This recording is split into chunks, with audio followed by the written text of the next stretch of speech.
para a gente, uma palavra que o Senhor ministrou muito no meu coração, é sobre fuga. Porque quem de nós nunca fugiu de algo, né? Quem de nós nunca quis, o tempo todo relutou contra um lugar, sabe? Ah, Shirley, você que vai pregar terça. Quem nunca falou, eu não, pastor, eu não. Quem nunca tentou fugir de algo que foi colocado na sua mão, né? Às vezes a gente tenta fugir de uma oração, às vezes a gente tenta fugir de uma célula, fugir de um discipulado. Às vezes a nossa vida é essa, tentando fugir de algo, né? E eu também já quis fugir, eu sou uma pessoa que eu sempre quero fugir das coisas, sempre. Mas o Senhor está me ensinando e por isso que eu decidi hoje falar sobre fuga. Porque todos nós queremos fugir, né? Todos nós queremos fugir. Às vezes, a gente quer fugir até, a nossa fuga é até de uma forma de geografia. Eu não sei se você já teve uma vontade assim, ai, agora eu vou me mudar, vou para São Paulo, vou arrumar um emprego lá, porque eu não quero mais morar em Feira de Santana. Mas às vezes a sua fala ela é mais distante, às vezes você diz assim, não, quero ir embora para Portugal. Né? Eu já tive esse momento que eu queria ir a qualquer custo para Portugal. E às vezes a gente nem quer mudar de cidade, a gente quer fugir de algo que está ali nos impressionando para algo maior. E às vezes essa fuga não é covardia. Às vezes essa fuga é um cansaço. Às vezes essa fuga é um desgaste. Às vezes essa fuga é uma sobrecarga. E às vezes é a sua alma dizendo assim, ei, não aguento mais, quero fugir, né? Mas sempre nós vamos tentar fugir de algo.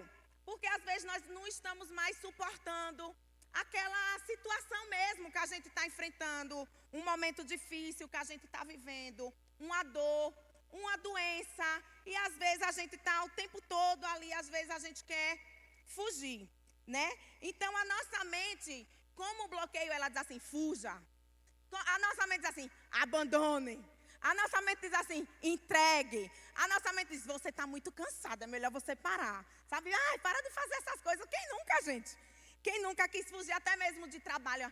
Ah, esse trabalho está me acabando, vou pedir demissão. Não é? Porque às vezes a gente só quer ficar de boa em casa, tranquilidade, sem se estressar com o trabalho e nada. Mas às vezes é só uma fuga. Se a gente conversar com o nosso coordenador, ou chefe, ou o dono lá da empresa, ele, rapaz, não saia não, vamos fazer assim, vamos lhe dar uma folga por semana. Aí você, epa!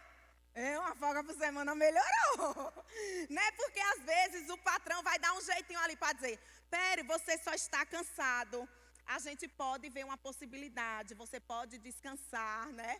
E você pode voltar ativo para aquilo que o Senhor tem para fazer. Na Bíblia teve um profeta que fugiu, o nome dele é Elias, é sobre ele que a gente vai falar nesta noite. Mas Elias, durante um tempo, ele foi um profeta poderoso.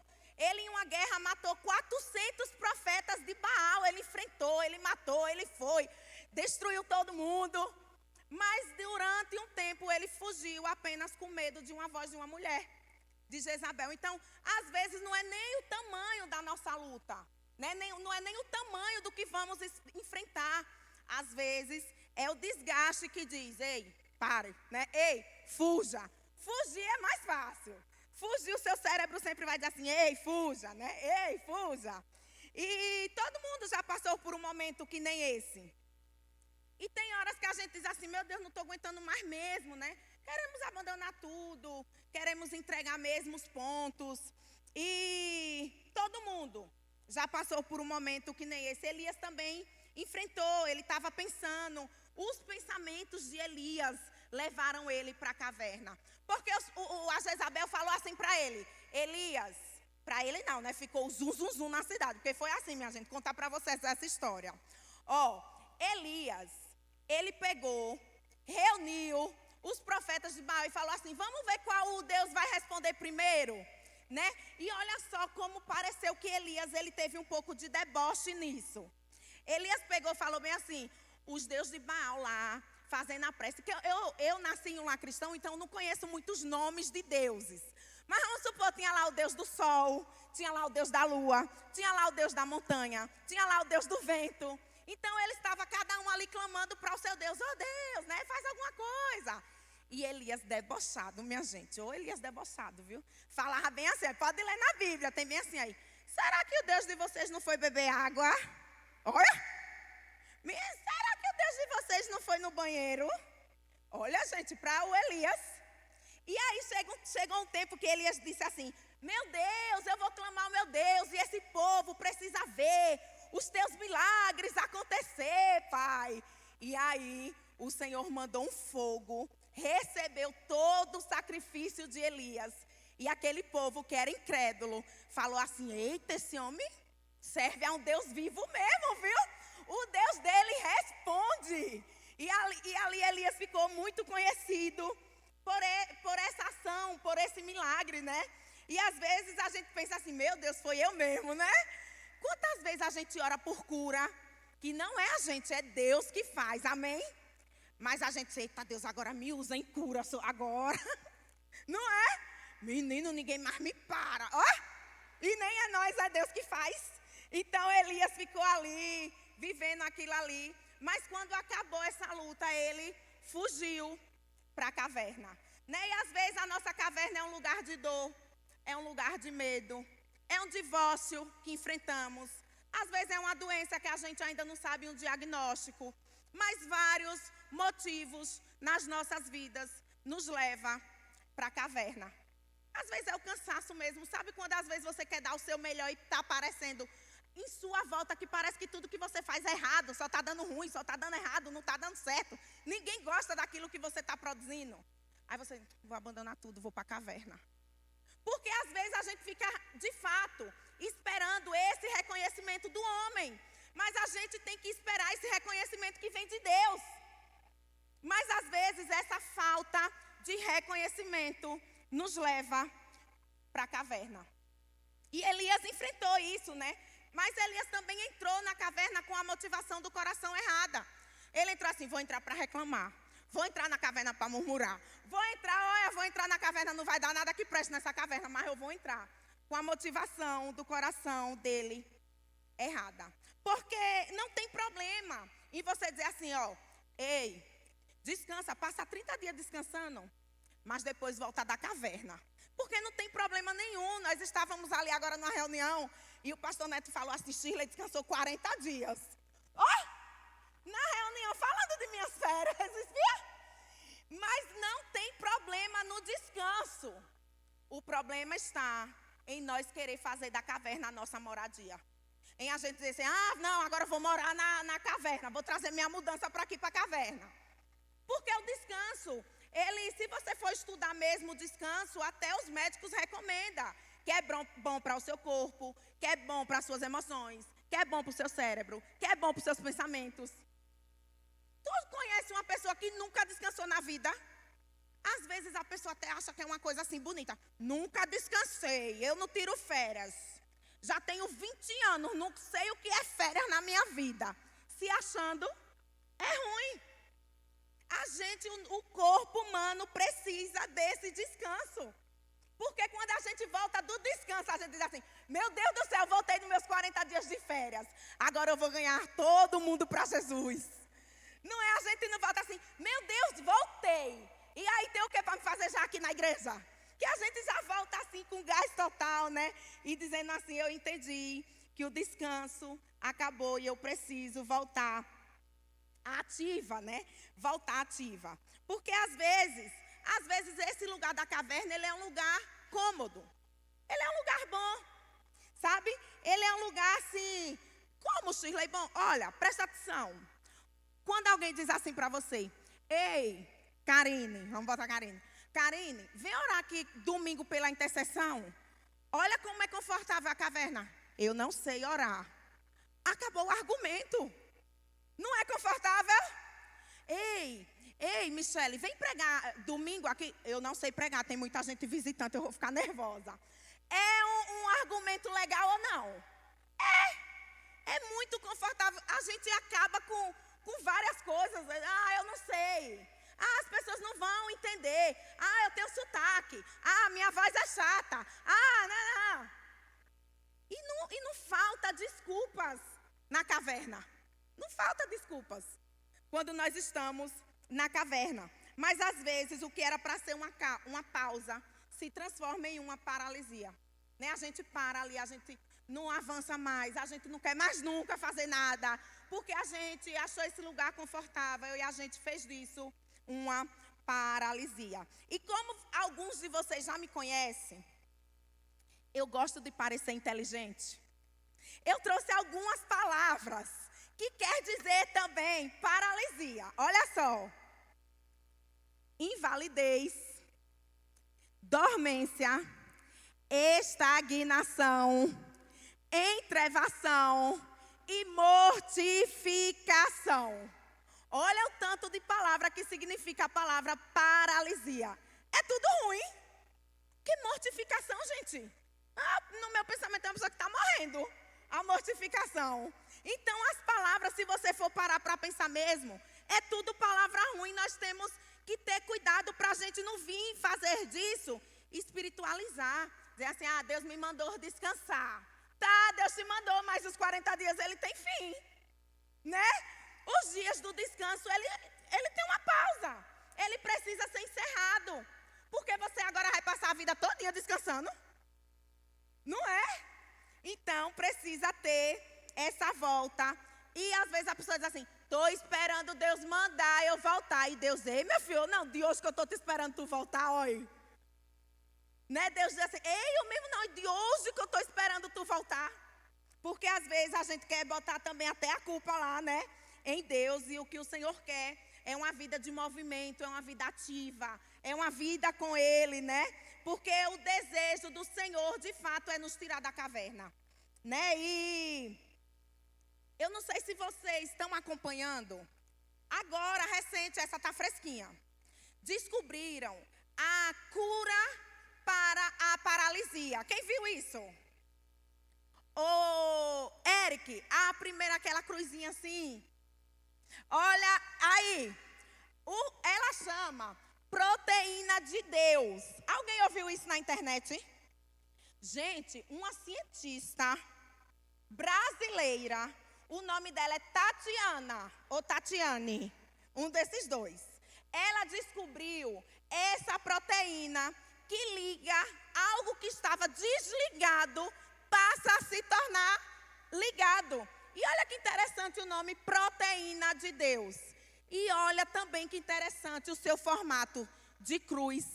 Não é isso? Isso tá muito na internet, a galera está muito compartilhando. E quando a cruz, ela invade o lugar certo, ela liga aquilo que estava desligado, passa a ser ligado. E eu quero te dizer que se por acaso até aqui alguma coisa na sua vida paralisou, a proteína de Deus chegou aqui nesta noite. Sabe que é para ligar mesmo aquilo que estava desligado, se tornar hoje ligado. Glória a Deus que Tatiana descobriu isso, gente. Olha que coisa incrível.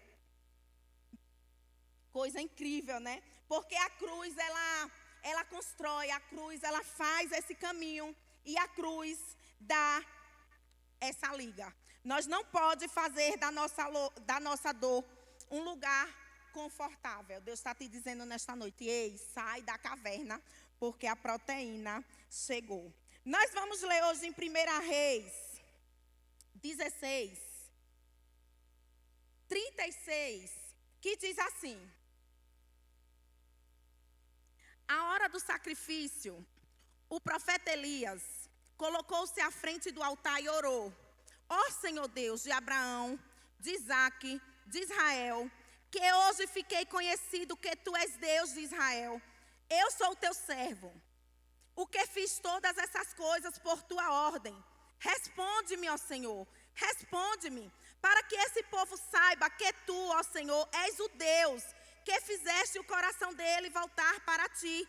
Então o fogo do Senhor caiu e queimou completamente o holocausto, a lenha, as pedras, o chão, e também secou totalmente a água da valeta. Quando o povo viu isso, todos caíram prostrados e gritaram: o Senhor é Deus, o Senhor é Deus. Nós estamos aí diante de um milagre, né? Diante do milagre de Elias. E a Bíblia fala que ele estava ali arrodeado de incrédulos. Tinha muitas pessoas incrédulas ali junto com ele. Porque pense comigo, gente. Orar com uma pessoa que acredita é fácil. Sabe o que é você convidar um povo para orar com você? Ei, vem cá, fulano aqui está doente. Vem cá, irmão, vem orar comigo. E você, oh Deus, eu creio na cura. Meu pai e o outro, meu Deus, eu acredito também. Gente, é maravilhoso. Agora pense em você orar por uma pessoa e o outro. Será que Deus vai curar mesmo? Oi, gente. Menino, um dia, enquanto eu escrevi isso, eu estava me lembrando. Uma vez teve um evangelismo no bairro. Veio para cá, para a nossa igreja, um grupo de mochileiros. O povo da Central veio fazer uma ação aqui na Queimadinha, né? E quando a gente já estava voltando dessa ação, aqui na rua tinha um rapaz que ele estava na cadeira de roda. Não sei quantos de vocês estavam nesse evangelismo. E um menino novinho, gente, novinho mesmo.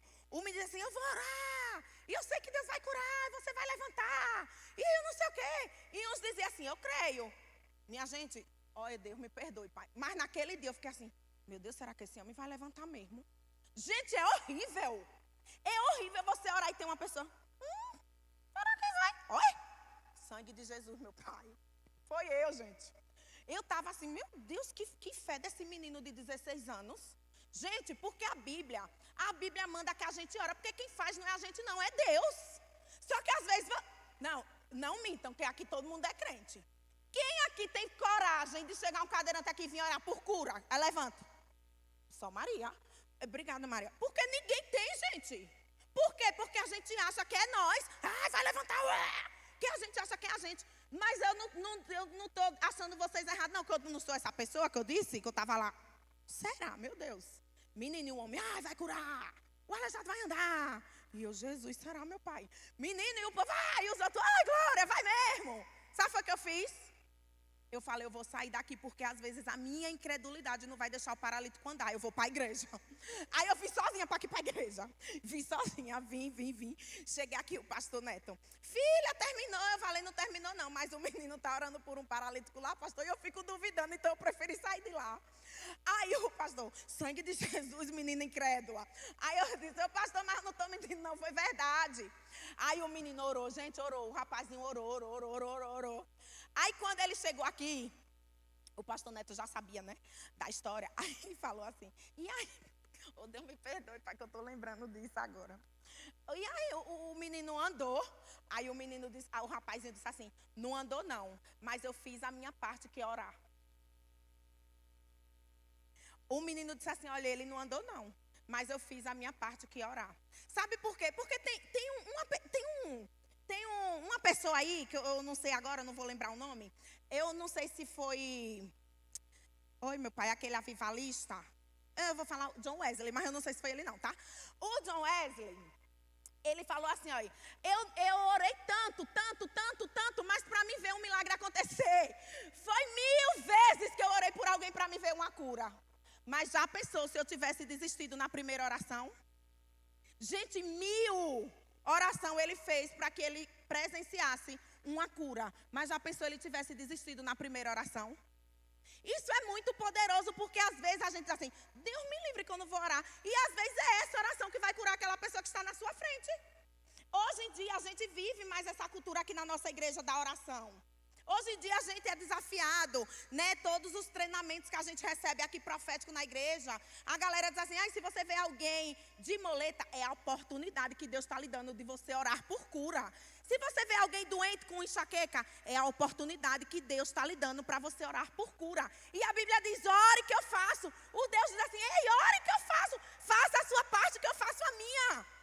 Mas às vezes a nossa incredulidade não permite nem nós orar. E às vezes é o dia da cura da pessoa que está aqui. Pense aí como isso é.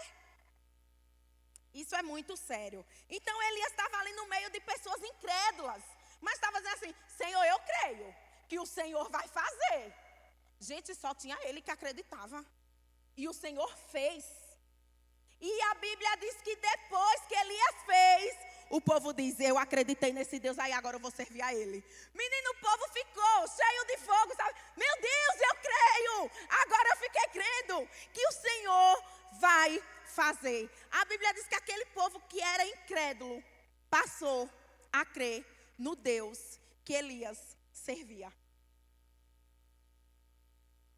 E às vezes nós temos medo. Ai, não vou orar não, porque eu tenho medo. Gente, a gente sempre viaja para a conferência da igreja da cidade e eu acho essa cultura lá assim, demais. Eles veem alguém mesmo de muleta, eles, você crê que Deus vai, sabe? Ele, ei, é o que esse braço aí, engessado? Você crê que eu vou orar e Deus vai curar? Lá é uma cultura, as pessoas vão para lá atrás de cura, porque sabe que lá o povo tem ação de orar e Deus chega e faz, porque tem quem ore. Mas se a gente nunca abrir a nossa boca para orar por cura, vai ter cura? Se não tem quem ore.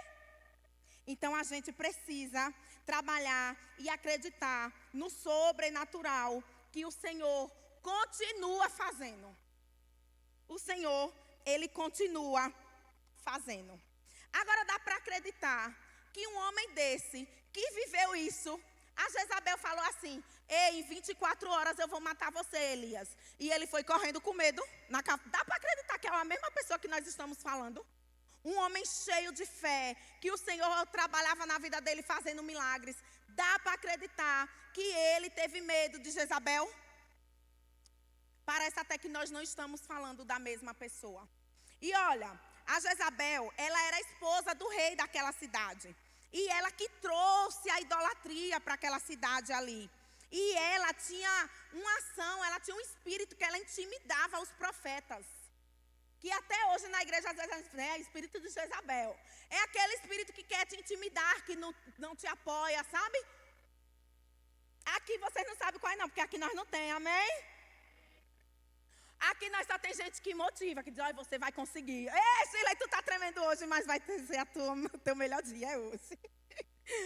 Porque nós não podemos ficar pensando nisso. Se a gente ficar pensando, meu dia vai ser ruim, meu Deus do céu, eu estou nervosa demais. Só tem gente aqui que eu não conheço. Sabe que lugar que a gente entra? Na caverna. Se a gente ficar com o nosso pensamento o tempo todo nisso, a gente entra na caverna. E nós não estamos aqui para entrar na caverna, nós estamos aqui para sair da caverna. Sabe por quê? Mesmo que a gente esteja se sentindo cansado hoje. Ai, Deus, eu estou tão cansado, mas eu entendi, eu estou na caverna. Mas eu creio que hoje o Senhor vai me tirar. Porque até as pessoas mais espirituais da vida, elas entram na caverna. Ou você nunca ouviu falar em algum pastor que entrou em depressão e que ficou triste, que se isolou e que não quer mais contar com ninguém, nunca ouviu? Pois tem. Por quê? Porque às vezes as vozes que ecoam na nossa cabeça, na caverna, ela parece ser maior do que de fato ela é. Olha só. Quem aqui já foi em uma caverna? Caramba. A caverna, então eu descobri em Santa Bárbara, porque eu falei bem assim lá em Santa Bárbara. Quem gritou na caverna, a irmã de Shirley, é crime ambiental, não pode gritar. Eu não sabia, por isso que eu não fui presa, porque eu não sabia. Mas eu gritei na caverna porque eu sou curiosa. Mas a mesma sensação de gritar na caverna é a mesma sensação de você entrar em uma casa alugada, que você alugou agora uma casa que está vazia, sem móveis. E quem nunca entrou em uma casa vazia e gritou, gente? Como é quando a gente entra e grita? Faz assim, Shirley. Não é? Aí você fala bem assim aí. Léo. Ainda repete várias vezes a voz. Porque aquela voz gritada dentro da caverna, ela parece 3 vezes maior do que de fato é. Então, se você estiver dentro da caverna e você disser assim, eu estou cheia de dor, o que é que a voz fala? Dor. E você não consegue mais olhar nada, você só vê a sua dor. Se você está dentro da caverna e você grita, sofrimento. Aí você não consegue mais ver nada além de sua frente, além do sofrimento. Porque é como se a voz da caverna, ela viesse mais forte. Mas sabe o que aconteceu com o profeta Elias? Olha só, vou ler. 1 Reis 16:13 diz assim, olha. Quando Elias ouviu, puxou a capa, cobriu o rosto, saiu, ficou à entrada da caverna e uma voz lhe perguntou, o que você está fazendo aí, Elias? Olha só, Elias entrou na caverna. E a voz dele, Jezabel, vai lhe matar, matar, matar, matar. Jezabel, vai lhe matar, matar, matar, matar. E sabe quando a gente diz assim, estou cansada, ai, estou cansada, cansada, cansada, cansada. E você não quer fazer mais nada. Você só quer ficar na caverna. Ele estava lá, Elias, na caverna. Gente, se você for ler esse capítulo mesmo, tem uma hora que Deus é demais. Mandou o anjo dar pão quente a Elias na chapa, na pedra. O anjo fez um pão na chapa, numa pedra, e deu a Elias pão na chapa. Se você falar, Shirley, está exagerando, valeu se não foi? Se o anjo não fez o esquentou um pão e deu Elias com água. Aí sabe foi que o anjo disse? Elias, levanta que nós temos mais uma trilha aí para andar. Aí Elias andou. Agora que, olha, se existisse esse pão hoje, não precisava de manjaro. Porque o pão alimentou 40 dias, Elias. Menina, eu fico pensando que pão era esse. Eu estou orando agora que o anjo vai lá em casa me dar um pão. Porque 40 dias o pão. Fale. E aí Elias andou. Sabe o que foi que Elias fez? Voltou para a caverna.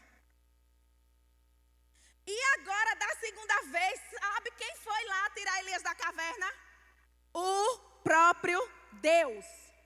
Porque às vezes, quando a sua mente está cheia de conversas que não é para você ouvir, que te leva para dentro da caverna, às vezes só Deus vai te tirar de lá de dentro.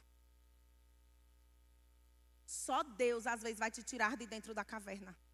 Porque às vezes as outras vozes que alimentam a sua mente, você dentro da caverna, não faz não, menina. Você está pensando que só tem tu, deixa de ser besta. Tu está sobrecarregada. Que negócio de célula, toda quinta esse negócio de você arrumar casa, não sei o quê. Tu não está cansada não, é? Afe Maria, as vozes alimentando você, é mesmo, viu? Vou deixar esse negócio de célula para lá. Ei, é mesmo, viu? Não vou mais para a igreja não. Ei, estou sobrecarregada mesmo. Oxe, para que tanto culto? As vozes alimentando da caverna. Mas quando Deus chega na caverna, o Senhor diz assim, Elias, o que você ainda está fazendo aí? Elias, o que você ainda está fazendo nessa caverna, Elias? Porque às vezes a única voz que vai nos tirar da caverna é a voz de Deus. E o Senhor fala para nós hoje, igreja. Sabe, o Senhor chama pelo nosso nome. Shirley, quem nunca ouviu a voz de Deus para precisar sair da caverna? Michele, volta. Não é? Às vezes é necessário que a gente ouça a voz de Deus nos chamar. E sabe o que foi que Elias disse? Olha aqui o que Elias disse. Oh Deus, eu tenho muitos... Olha, tem vezes que eu pego algum ranço de alguns personagens na Bíblia, mas depois Deus me cura. Como eu estou nesse período de Elias, eu estou ainda um pouco assim, com ranço. Porque olha aqui para Elias. Os israelitas rejeitaram a tua aliança. Era ele dizendo, viu? Quebraram os teus altares. Mataram os teus profetas à espada. Ai, sou o único que sobrou. Agora eles também vão me matar. Opa, Elias. Ai, Deus. Só sobrou eu. Eu faço tudo. Gente, nós que é mulher, mais fácil. Quem nunca uma mulher não disse isso? Ai, se eu não fizer almoço em casa, ninguém come. Nós faz isso que eu faço. Meu Deus, se eu não lavar essas roupas, ninguém lava. Ai, que vida cruel. Não é? Nós não faz isso às vezes. E Elias assim com Deus. Ai, só eu fiquei vivo, Deus. Olha, mas às vezes Deus não está com muita paciência, parece. Porque Deus diz assim, ó Elias, levanta meu filho, que tem 7.000 para nós ungir lá na cidade. Ó Elias, deixa eu lhe dizer, não foi só tu que não se dobrou não. Tem 7.000 lá esperando para uma nova batalha, Elias. Levanta, tá fazendo o que aí? Fale aí, gente. Porque às vezes quando nós estamos nesse lugar de dor, tudo que a gente quer é que alguém diga, é mesmo, menino, só tu faz isso, né?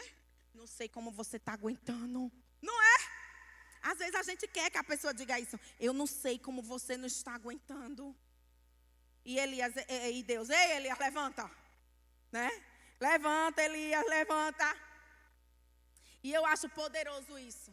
Porque quando a voz de Deus atinge, chega até nós, parece que nós dá de cara de fato com a realidade. Epa, é mesmo, viu? Olha, não só tem eu mesmo não tem 7.000. Sabe, parece que nós nunca vimos 7.000. Depois que Deus fala, menina, não é que é mesmo.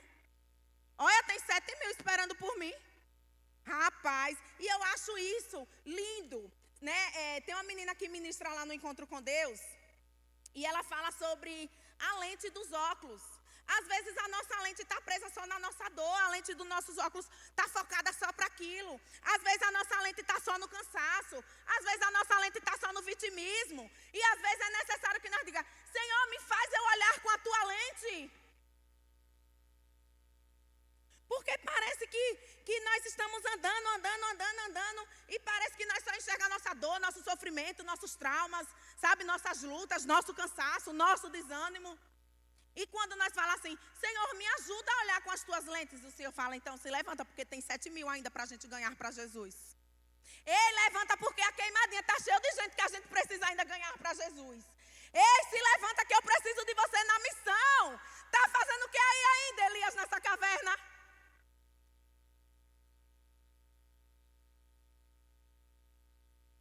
Porque às vezes a caverna é loucura para a nossa mente, a voz da caverna. Por isso que nós temos que ter cuidado e dizer assim: mesmo cansado eu vou prosseguir, mesmo cansado eu vou tentar, mesmo cansado eu vou confiar nas promessas que o Senhor tem para mim, mesmo me achando incapaz eu vou pregar, mesmo me achando que eu já estou feio eu vou assim mesmo, porque tem 7.000 esperando por mim. Sabe, mas às vezes a gente fica presa nisso, só nisso. O Senhor quer mudar a sua estação e lhe tirar da caverna. E eu nem sei o que te levou até lá. Para parecer inteligente, eu botei uma frase do Spurgeon. Por quê? Porque todo pregador... Tu já viu que vem um monte de pregador aqui e bota as frases do Spurgeon? Aí agora, quando eu estou escrevendo, eu vou botar uma frase do Spurgeon, porque os pregadores usam, eu acho que é porque é bonito. Aí, olha essa como é poderosa, olha. Minha fé não repousa sobre o que eu sou, sobre o que sou, ou serei, ou sinto, ou sei, mas sobre o que Cristo é, sobre o que Ele fez, sobre o que Ele está fazendo agora por mim. Minha fé tem que ser assim, sobre o que o Senhor está fazendo agora por mim. E agora o Senhor está te tirando da caverna. Então sobre o que é, sobre o que passou, e agora é sobre o que é de hoje em diante. E hoje em diante o Senhor diz: está fazendo o que aí, Elias? Vem. Nesse momento de caverna,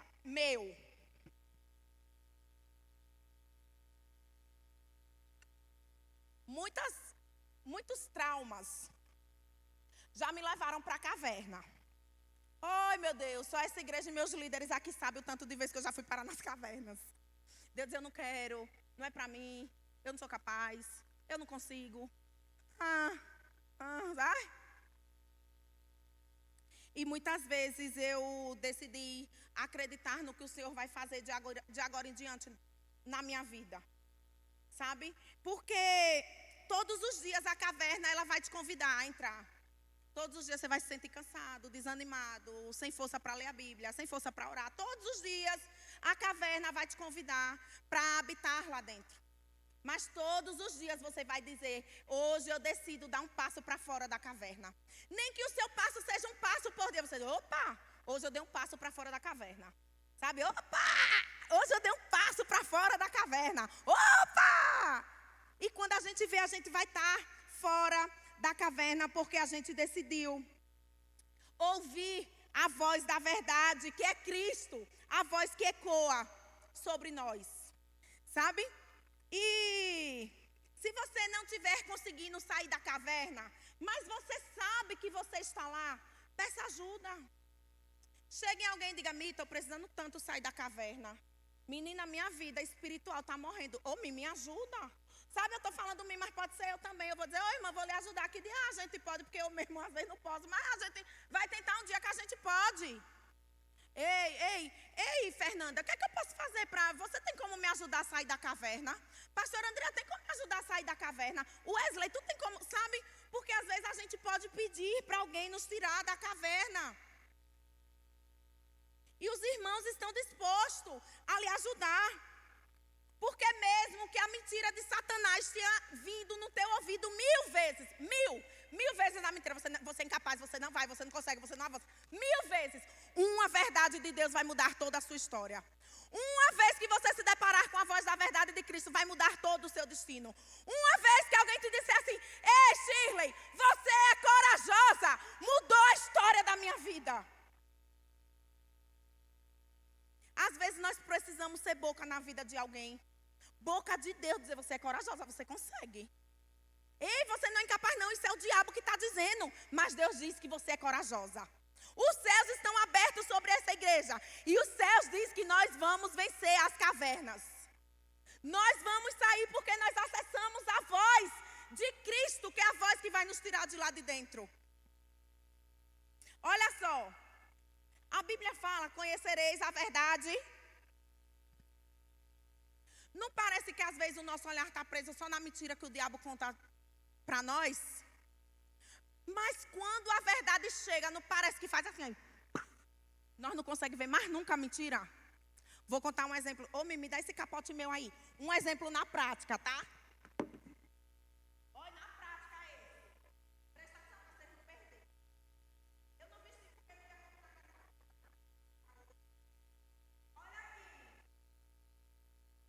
O que é que você fez?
Vocês conseguem enxergar que aqui é só um colete? Ninguém, depois que descobre a verdade, consegue mais ver que isso aqui. Aí a Bíblia fala: conhecereis a verdade e a verdade vos libertará. A Bíblia fala: conhecereis a verdade e a verdade vos libertará. A verdade, quando a gente se conecta com a verdade, nós não conseguimos mais enxergar a mentira. E a mentira é que o diabo diz: você não é capaz, você não vai vencer, você não vai chegar a canto nenhum, você não é ninguém, você vai ficar preso na sua dor, você não vai sair da caverna. Mas hoje o Senhor diz: Elias, a voz da verdade veio se conectar com você esta noite. E quando a gente se encontra com a verdade, quando a luz entra, a gente não consegue mais ver a mentira que Satanás conta sobre nós. Aí nós, eita, eu sou capaz mesmo, vou até levar um colete para o povo ver. Nós somos capaz mesmo, quando a gente se conecta com a verdade. Olha só o que diz em 1 Reis 19, 15, 18, diz assim, olha: o Senhor disse: volte pelo caminho por onde veio e vá para o deserto de Damasco. Chegando lá, unja Zael como rei da Síria. Unja também Geu, filho de Nissir, como rei de Israel. Unja Eliseu, filho de Zazaf, de Abel-Eloá, para suceder você como profeta. Geu matará todo aquele que escapar da espada de Jezreel, e Eliseu matará todo aquele que escapar da espada de Jezreel. No entanto, fez sobrar 7.000 em Israel, todos aqueles cujos joelhos não se inclinaram diante de Baal, e todos aqueles cujas bocas não os beijaram. Mas espera ainda. Elias estava lá na caverna cheio de medo, frustrado, com dor, cansado, sobrecarregado. E a palavra de Deus para ele foi assim, olha. Elias, levanta e unge. Ei, Elias, levante que tem 7.000 precisando de você. Elias, você tem que ungir não sei quem, não sei quem, não sei quem, não sei quem. Deus ficou sendo alimentado pelo mimimi de Elias. Deus diz, Elias, tem uma missão para você. Porque às vezes a gente vai até entrar na caverna, mas nós vamos sair de lá com uma missão. Ei, os dias de férias acabou. Tem uma cidade agora para você ganhar para Cristo. Ei, os dias de descanso acabou. É tempo de você voltar para o ministério. Ei, o seu descanso acabou. É tempo de você se formar em líder de célula. Ei, o seu descanso acabou. Porque o Senhor não vai ficar ouvindo as nossas desculpas, mas Ele vai nos entregar uma missão. E isso é poderoso. Sabe por que é poderoso? Porque às vezes nós estamos de fato feridos. Aí nós dizemos assim, eu vou esperar Deus me curar para me fazer. E Deus esperou Elias se curar? Deus disse assim, ei Elias, é sério? Tu está sofrendo isso aí dentro da caverna? Pois é, menino, tem não sei quem, não sei quem, não sei quem, não sei quem para você ungir? Porque quantas vezes nós estamos aqui feridos, sangrando, sem aguentar, chorando. Vocês até estão achando que nós estamos cheios do Espírito Santo, nós estamos sangrando, chorando. E o Senhor, mas vai ser assim que eu vou lhe curar. É no altar que eu lhe curo. É na igreja, na comunhão com os irmãos que eu vou lhe curar. É no acesso a outras pessoas que eu vou trazer cura para a sua vida. Você, ai meu Deus, mas eu estou sem aguentar. E o Senhor, vá sem aguentar mesmo que eu vou lhe curar. Porque o Senhor disse, ei Elias, entendi. Mas agora tem pessoas para você ungir, vamos? Porque você já pensou, irmãos, se o Senhor esperasse nós estivéssemos 100% pronto para a gente fazer alguma coisa para Ele? Todo dia nós se frustra com alguém, nós se reta, nós fica ruim, nós fica mal-humorado, nós achamos que somos incapazes, todos os dias. Aí já pensou nós esperasse o dia ideal? Meu Deus, eu ainda não estou pronta, vou esperar o dia ideal para Deus me usar. E Deus, eu lhe preparo, vai fazendo que eu vou lhe preparando, sabe? Ei, vá fazendo que eu vou tirando o nervosismo, sabe? Vai fazendo que pessoas precisam ouvir a sua voz. Ei, Elias, vai fazendo, tem 7.000. Irmãos, isso quando a gente entende é poderoso. Porque a gente entende que a gente não precisa estar pronto para ir, não precisa estar curado para fazer. O Senhor vai nos curar no caminho. Então eu não sei o que te levou para dentro da caverna, eu só quero dizer que a voz da verdade, a voz que te dá destino, chegou aqui nesta noite para te dizer, enquanto você vai fazer, eu vou lhe curar. Eu queria convidar o louvor para vir para aqui, para parecer que está acabando.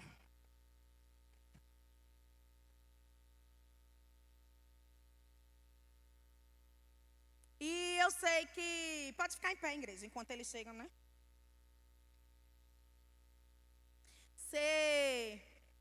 A gente ser usado por Deus é uma escolha. E a gente pode escolher isso todos os dias, dizer, Senhor, hoje eu entendi, eu preciso sair da caverna. Sabe, às vezes foi uma palavra que te levou para a caverna, que te trouxe tristeza, que te paralisou, que você falou, eu vou para a caverna só descansar. Ok, entendo. Mas hoje é o dia que a voz chegou para te tirar da caverna. Sabe, hoje é o dia que Deus, assim como falou com Elias, vai falar para você, ei, vamos sair da caverna, que tem pessoas precisando ser ungidos. E nós precisamos acreditar na voz que os céus liberam sobre nós e não a que o diabo conta ao nosso respeito. Porque se a gente continuar acreditando na voz que o diabo fala sobre nós, nós vamos continuar dentro da caverna. Porque, como eu falei no início, nem de tudo. A caverna não é ruim de um tudo. Às vezes a caverna é um lugar que você diz, estou aqui na caverna, estou tão de boa, quero ficar aqui mesmo. Mas o Senhor precisa da gente na missão. O Senhor precisa da gente mesmo fadigado, mesmo frio. Mesmo dizendo todos os dias eu dou um passo para sair da caverna. mesmo acreditando no que o Senhor ainda vai fazer através de nós, como diz Spurgeon. Porque é crer que o Senhor, Ele vai fazer e que Ele não desiste de mim nem de você, assim como Ele não desistiu de Elias. Sabe, hoje em dia a minha maior motivação é dizer: Senhor, muito obrigado, porque o Senhor confiou em uma missão, colocou na minha mão, viu capacidade minha, apesar de eu não ver. E o Senhor todos os dias me diz: não, Sheila, eu te capacito, você é capaz. E eu tenho certeza que assim como Ele fez comigo, Ele também faz com você. Sabe, mas a voz dos seus pensamentos que você vai precisar lutar todos os dias vai te dizer: ih, tá nervosa, né? Vai conseguir não. Ei, você é incapaz. Ei, você é insegura. Ei, você não sabe o que vai falar. E às vezes a voz que ecoa no seu ouvido, ela é muito maior. E por isso você permanece dentro da caverna. Eu quero te dizer que a voz do Senhor está hoje aqui para te tirar da caverna. E enquanto os meninos cantam, eu vou pedir para vocês curvar a cabeça de vocês e fazer uma oração sincera com o seu Deus. Porque quem sabe dentro da caverna você está se sentindo sozinho. E eu quero te dizer que tem 7.000 para te ajudar. Tem aqueles que não desistiram. E o que eu acho mais lindo da história de Elias é o final da história dele. Quando eu lembro do final da história de Elias, eu chego a me emociono. Bota aí, Eric, o final da história de Elias. Que Elias, quem sabe na caverna Elias pedia o tempo todo para morrer. Senhor, na caverna eu quero morrer. Senhor, na caverna eu sinto muita dor. Senhor, na caverna é um lugar de solidão. Senhor, e alguém que pedia tanto para morrer. Não é essa, é a próxima. Ele nem conheceu a morte. Eric.